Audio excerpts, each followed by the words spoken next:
朋友们好，欢迎回到江峰世界。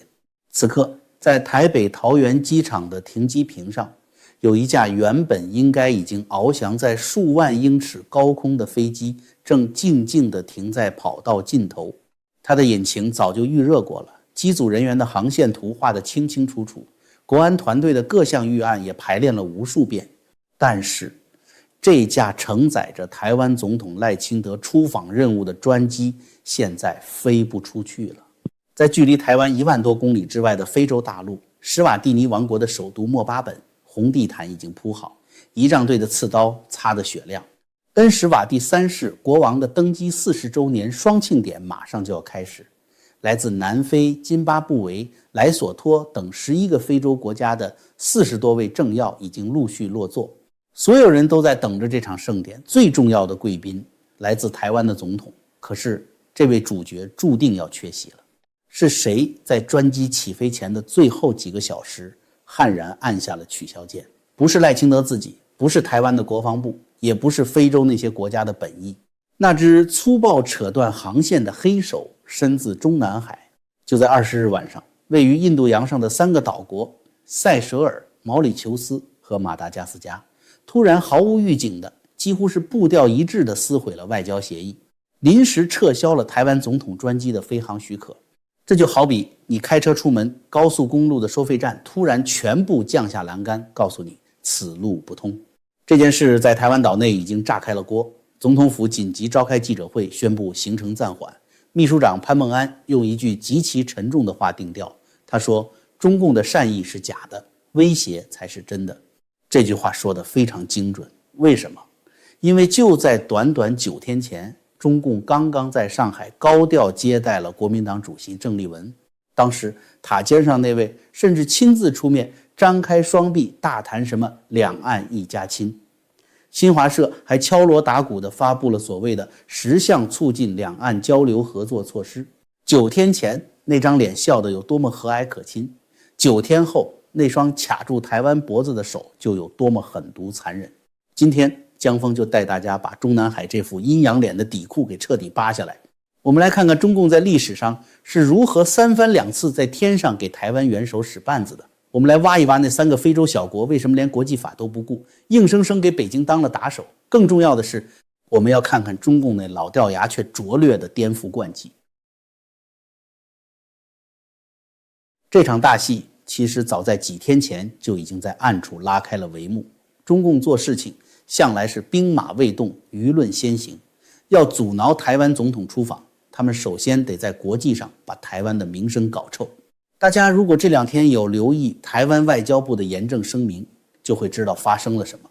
4月16号之前，一个总部位于南非名叫史瓦蒂尼新闻的网络媒体突然跳出来爆了一个所谓的大料，指控台湾驻史瓦蒂尼大使梁鸿生涉嫌多起贪污腐败案件。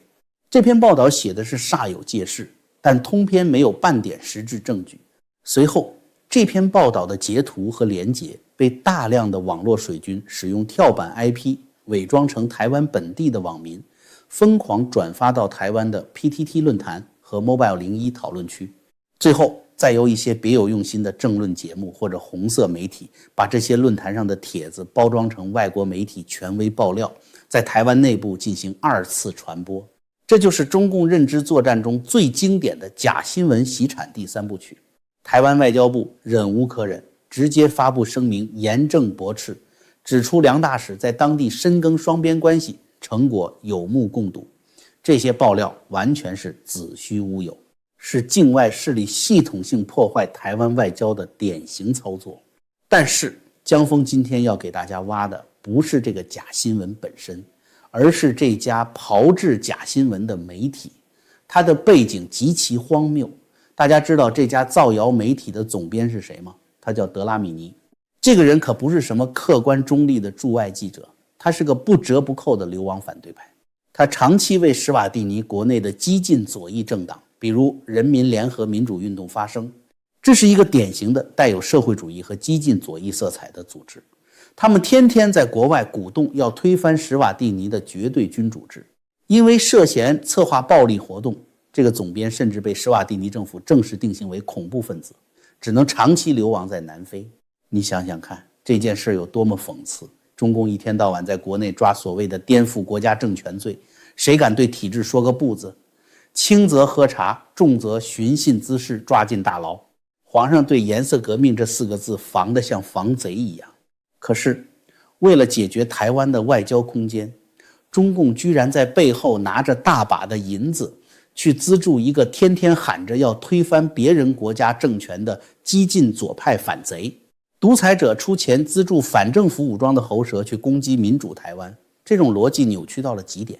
但朋友们，这不是什么剧情反转，这根本就是中共的惯用老本行。大家翻开历史看看，中共当年是怎么颠覆中华民国的。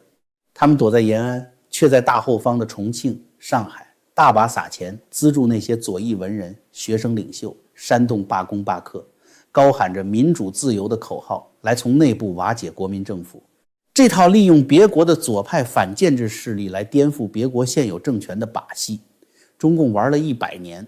你以为这招只在历史里有吗？现在的美国正在上演一模一样的戏码。大家还记不记得美国那个极左翼反战组织粉红代码？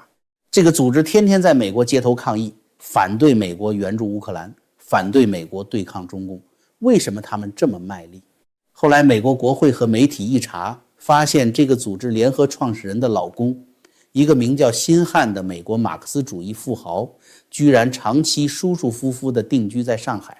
他在上海遥控一个庞大的资金网络，把成百上千万的美元洗白后，源源不断地输血给美国的这些极左派激进组织，让他们在美国内部搞分裂、搞颠覆。看明白了吗？把美国的马克思主义富豪养在上海去颠覆美国，把史瓦蒂尼的左派反贼养在南非去抹黑台湾。中共在国内把人民当奴隶管，在海外却是西方所有反贼的总后台。这次炮制梁鸿生大使贪污的假新闻，不过是中共这套颠覆惯技在非洲大地上的一次微操而已。在进入下一段历史深挖之前，江峰想跟朋友们推荐一款顶级的养生好物——普瑞堂黑参。我们天天看这些国际政治的惊涛骇浪，心情难免起伏，加上平时工作操劳，身体的免疫力和精力更需要好好呵护。普瑞堂选用顶级的长白山人参，经过传统的9蒸9爆工艺，提炼出极高含量的人参皂苷，能非常有效地帮您缓解疲劳、补充元气，送给长辈或自己日常保养都非常合适。请大家多多支持江峰，点击影片下方资讯栏的专属链接，结账时输入江峰专属优惠码 JF， 您不仅能享受全球包邮的福利，只要购买满500美元，普瑞堂还直接送您一根顶级整株黑参，多买多送，非常划算。守护好健康的体魄，我们才有底气见证历史的变局。好，我们书归正传。舆论上的抹黑只是开胃菜，真正的重头戏在天上。中共对台湾元首专机的围堵绝对不是今天才开始的，但如果你把时间线拉长，对比过去这30年的历史，你会发现一个极其可怕的战略演变。中共对台湾的长臂管辖正在完成实质意义上的去美国化。我们把时间拨回1994年，那一年前总统李登辉先生出访中南美洲和非洲的邦交国，回程时申请过境美国夏威夷。那时候的中共是什么态度？他们气急败坏，但手还不够长，只能透过外交途径死命地施压美国。当时的克林顿政府为了安抚北京，做出了极其不友善的决定，不允许李登辉总统入境过夜，只准飞机降落在一个军用机场加油，而且只安排了1个上尉军官去接待一国之君。李登辉是什么脾气？他直接拒绝下飞机。他穿着一身休闲的睡衣衬衫，在机舱狭窄的过道里接见了登机拜访的美国在台协会理事主席白乐奇，留下了一句震惊国际的外交名言：我还是别离机舱门太近，免得不小心跌倒，踩到了你们美国的领土。这就是1994年的格局。那时候的中共必须透过施压美国这个超级大国，利用美国的为难来给台湾穿小鞋。时间来到2006年，前总统陈水扁展开了他的迷航之旅。陈水扁原本计划出访巴拉圭和哥斯达黎加，中途预定要在黎巴嫩的贝鲁特过境，结果专机刚刚起飞，随行的工商界大佬太早向媒体泄露了行程。消息一出，中共驻黎巴嫩大使馆就像是闻到血腥味的鲨鱼，连夜出动，对黎巴嫩政府发出严厉警告，逼迫黎巴嫩在最后一刻撤销了过境许可。当时陈水扁的专机已经飞在半空中了，油表在一点点下降，前方却无路可走，专机被迫在空中临时更改航路，跑到阿联酋的阿布达比去紧急加油，然后又绕过大半个地球飞到荷兰的阿姆斯特丹，最后才狼狈地抵达中南美洲。当时陈水扁咽不下这口气，回程的时候干脆转进北非的利比亚，让狂人独裁者格达费铺红地毯接待。这件事后来甚至成了美国默许推翻格达费政权的一个原因。历史的蝴蝶翅膀有时候就是从台湾总统专机的引擎里扇出来的。看懂这两个历史节点了吗？2006年，中共的胁迫能力已经升级了，他们开始学会绕开大国，直接对第三国的单一政府施加压力，逼迫一个黎巴嫩让台湾专机在空中流浪。现在时间来到了2026年，我们来看看这次赖清德出访的航线设计。这本来是一条彻头彻尾的干净航线，为了不给国际社会惹麻烦，也为了避免刺激中共的敏感神经，赖清德这次既没有安排过境美国，也没有因为中东的局势去借道中东。这是一条直飞非洲的航线，理论上这条航线没有触碰任何大国的地缘政治利益，中共想找借口都找不到。可是结果呢？专机连引擎都还没启动就被拦截了。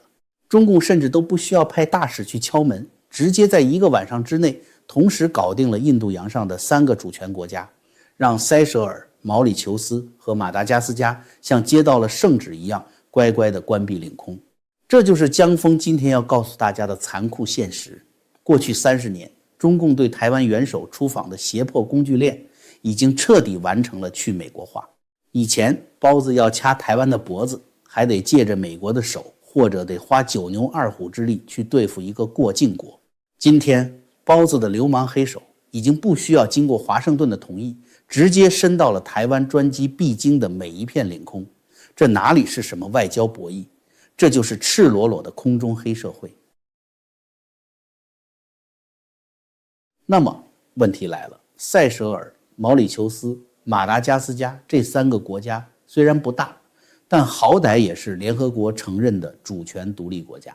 临时撕毁飞航许可，在国际外交上是非常丢脸、极其败坏国家信用的流氓行为。他们为什么甘愿冒着得罪国际社会的风险去接包子的这道黑旨意？答案很简单，因为他们的国家命脉早就被包子的一带一路给死死掐住了。这哪里是外交选择，这根本就是债务绑架下的奉命行事。他们今天交出的台湾专机航线，就是他们昨天欠下的买路钱。我们先来看看毛里求斯。这个国家表面上是非洲的经济模范生，也是非洲第一个跟中共签署自由贸易协定的国家，但你扒开它的底层运作逻辑看看，简直让人毛骨悚然。中共的进出口银行直接砸了7300多万美元的巨额贷款给毛里求斯政府，拿这笔钱干什么呢？去买华为公司的设备，给整个国家建一套所谓的平安城市监控系统。现在毛里求斯全国上下安装了超过4000个带有人脸识别功能的高清监控探头，也就是说，毛里求斯警察的眼睛、国防的耳朵、老百姓出门的轨迹，每一笔大数据都跑在华为的服务器上，都捏在北京的手里。这不叫基础建设合作，这叫科技人质。当你的国安通讯骨干都被中共装了后门，当北京一个按钮就能让你的国家网络瘫痪的时候，中南海打来电话要求关闭领空，毛里求斯的总统敢说半个不字吗？再来看看塞舌尔，这个国家的情况更具讽刺意味。塞舌尔的政客们每天去哪里上班？他们去国民议会大楼开会，去最高法院大楼判案。可是大家知道吗？塞舌尔的这2座代表国家主权和法治尊严的最高建筑，100%是中共商务部全资白送的，连一砖一瓦都是中共无偿援建的。中国有句老话叫拿人手短，吃人嘴软。你塞舌尔的议员们坐在中共出钱盖的真皮沙发上投票，你的法官们在中共建的法庭里敲法锤，这是什么？这就是最明目张胆的建筑贿赂。最后是马达加斯加，这是中共在非洲东海岸布局的关键跳板。中国路桥公司在马达加斯加承包了大量的国道扩建和基础设施项目。马达加斯加对中国有着巨大的贸易逆差，国内的基建、债务、农业援助处处依赖北京。这些被债务压得喘不过气的非洲穷国，在面对中共那庞大的经济体量时，根本没有挺直腰杆说话的资本。所以朋友们，不要再把一带一路看作是什么带动落后地区发展的慈善事业了，那是一条条隐形的绞索。平时看着是修桥铺路，到了关键时刻，这就是向你讨命的政治工具。今天包子能让这3个国家对台湾关闭领空，明天如果中美在印太地区发生冲突，中共就能让这些国家对美国的军舰关闭港口。中共在海外铺的这张债务网，第一次被大规模的用来绞杀一架台湾的总统专机，这是一个极其危险的信号。讲到这里，大家可能会觉得很憋屈，难道中共的黑金外交在非洲就真的天下无敌了吗？难道整个非洲大陆就没有一个能站着把钱挣了的国家吗？有，那就是这次赖清德原本要降落的地方——施瓦蒂尼王国。在整个非洲54个国家里，施瓦蒂尼是唯一一个至今依然承认中华民国、坚持不跟中共建交的独苗。这根独苗成了中共在非洲地图上最扎眼的一根刺。中共为了拔掉这根刺，可以说是软硬兼施，无所不用其极。大家还记得2018年吗？那年中共要在北京开中非合作论坛，外交部长王毅那副颐指气使的嘴脸，在记者会上公然放话，说希望在不久的将来能看到施瓦蒂尼出现在中非合作的非洲全家福大合照里。这哪里是外交邀请，这就是黑社会老大在下最后通牒。结果呢，施瓦蒂3世国王理都没理他，根本没去北京。不仅没去北京，这位国王在位期间先后访问了台湾足足18次，这是真真实实的用脚投票。中共看软的不行，就来硬的。中共大张旗鼓地宣布，今年的5月份起，要给53个非洲国家实施100%的产品零关税待遇。53个，大家算算，非洲总共就54个国家，唯一被排除在外的就是施瓦蒂尼。这是什么？这就是公开的集体惩罚，就是要杀鸡儆猴给整个非洲看。谁敢跟台湾做朋友，谁就别想沾我中国市场的光。不仅如此，台湾外交圈早就流传，中共甚至在签证问题上处处刁难施瓦蒂尼的商人和公民，用尽各种下作手段进行勒索。面对这么大的压力，施瓦蒂尼为什么不跪？难道他们不缺钱吗？因为他们看得很清楚，跟中共混的下场是什么。看看旁边的赞比亚，国家主权级别的违约，铜矿被中资控制；看看斯里兰卡，连港口都租给中共99年。施瓦蒂尼知道，接了北京的钱，国家就不再是自己的了。更重要的是，台湾在施瓦蒂尼给出的是真情实意，是真正能让一个国家自力更生的造血式援助。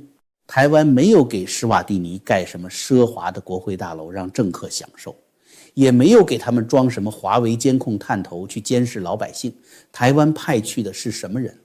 是穿着白大褂的医疗团深入施瓦蒂尼的偏乡去对抗艾滋病，去建立重症加护病房；是晒得黝黑的农技团，手把手教当地的农民种植高经济价值的农作物；是职业训练中心的老师帮助施瓦蒂尼的妇女学习技能，获得经济独立。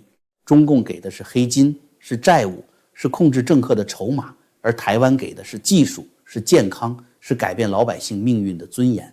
谁是真朋友，谁是假善人？施瓦蒂尼的国王和人民心里跟明镜一样。这也就是为什么中共宁可撕破脸皮，动用3个国家的力量去拦截一架飞机。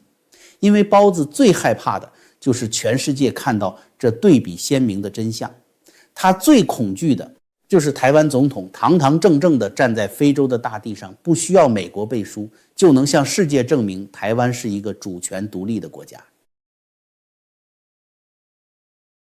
好，朋友们，这个跨越了非洲大陆，牵扯了历史沧桑的故事讲到这里，最精彩也最荒谬的反转要来了。我们把视线从遥远的印度洋拉回到我们的身边，大家还记不记得我在节目开头提到的9天前发生的那件事？4月12号，中共新华社用极其隆重的规格发布了一份名为10项促进两岸交流合作的政策措施的文件。这是国民党主席郑丽文去见了塔尖上那位之后，欢天喜地带回来的所谓大礼包。当时的气氛烘托得多好啊！宋涛亲自去接机，满脸堆笑地说是奉指示来欢迎郑主席。龙椅上那位更是亲自出面，一边握着郑丽文的手，一边语重心长地大谈两岸一家亲，说要顺应两岸同胞要和平要发展的共同心声。现在请大家翻开那份被吹上天的10条惠台措施，我们直接看第4条，白纸黑字上面写的是什么？我一个字一个字念给大家听。推动全面恢复两岸空中客运直航正常化，进一步便利两岸人员往来。听见了吗？推动恢复直航，多么美好的承诺，多么感人的善意啊！可是结果呢？仅仅过了9天呐！那只刚刚在10条措施上签下恢复直航的手，转过身就在地球的另一端亲自打电话切断了台湾总统飞往非洲的直航航线。那个刚刚微笑着对你说两岸一家亲的人，转过头就用最冷酷的手段联合3个非洲国家，把台湾人的专机困死在跑道上，一边大肆宣扬要通航、通水、通电、通桥，甚至还假惺惺地说要允许台湾的电视剧在大陆播出，另一边却在背后毫不留情地封锁你的领空，剥夺你的外交尊严。潘孟安秘书长说，中国的善意是假的，威胁才是真的。这句话还是太客气了。事实的真相是，皇上握着你左手的时候，他的右手已经按下了摧毁你的按钮。中共从来没有把台湾当成一家人，他只是在寻找一个最合适的角度，好把刀子精准地插进你的心脏。节目的最后，江峰想替所有的观众朋友们跟刚刚从大陆满载而归的郑丽文主席说几句掏心窝子的话。请问郑主席，那天在您的脸颊上轻轻吹过的中国善意，和今天在印度洋上空冻结我们领空的中国威胁，是同一个中国吗？您带着国民党的期盼去了大陆，笑着走进了那个权力的核心圈。当您聆听着两岸一家亲的温言软语时，这架承载着台湾主权尊严的飞机，它的航线其实已经被包子画上了大大的红叉。郑主席，您事先知道吗？如果您不知道，那是您的天真，是政治人物对独裁政权不切实际的幻想。但如果您知道了，却依然配合演出，那将是整个台湾的悲哀。您一直告诉台湾人民，去大陆是为了推展民主自由的理念，是为了带回和平。但今天我们没有看到和平，我们只看到了霸凌，我们没有看到一家亲，我们只看到了长臂管辖的黑手。请问郑主席，您这趟出访带回来的10条大礼包，究竟是保佑台湾人民免受战火的平安符，还是您献给中南海那位独裁者的投名状？这个问题您必须向台湾2300万人给出一个交代。好了，朋友们，今天的江峰世界就到这里。专机虽然暂时熄火了，但是台湾人追求民主自由走向世界的引擎是任何独裁者都关不掉的。只要我们不低头，天空总会为自由的灵魂敞开。喜欢江峰节目的朋友们，别忘了在影片下方点击订阅，打开小铃铛，记得点赞，并把这期节目转发给更多的朋友们看。你的每一次转发都是对抗中共强权的最大支持。我们下期节目再见。